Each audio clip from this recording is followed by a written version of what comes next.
છે। મેઘરાજા હાથ તાળી આપી રહ્યા છે ને આ ખેંચાયેલો વરસાદ ખેડૂતોને પરેશાન તો કરી જ રહ્યો છે, સાથે સાથે ખૂબ મોંઘો પણ પડી રહ્યું છે, કારણ કે વીજ માંગમાં ખૂબ મોટો વધારો થયો છે।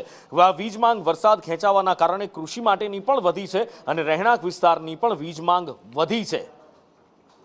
હિરેન મારી સાથે લાઈવ જોડાયા છે, હિરેન પાસેથી વિસ્તારથી જાણીએ। હિરેન,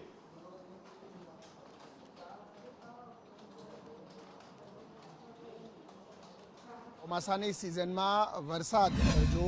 સમયસર અને જરૂરિયાત પ્રમાણે ખેડૂતોને મળે તો પાકમાં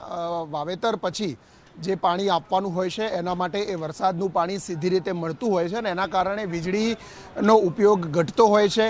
મશીન અથવા તો જે પંપ હોય છે, બોરવેલ હોય છે, એનો ઉપયોગ કરવો નથી પડતો, પરંતુ આ વરસાદ ખેંચાયો હોવાના કારણે હવે આ કૃત્રિમ રીતે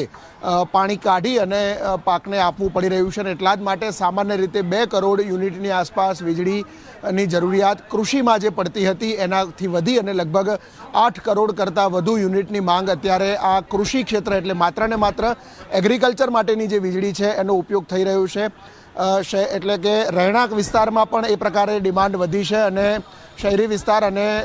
ગ્રામ્ય વિસ્તાર આ બંને વિસ્તારોમાં રહેણાંક વિસ્તારોમાં પણ 6 કરોડ એટલે કુલ લગભગ 12 કરોડ યુનિટની ડિમાન્ડ અત્યારે થઈ રહી છે, જે સામાન્ય સંજોગોમાં ઘણી ઓછી હોય છે। વરસાદ ખેંચાવાના કારણે કૃષિની જે વીજ જોડાણ જે છે એમાં લગભગ 6 કરોડ યુનિટની ડિમાન્ડ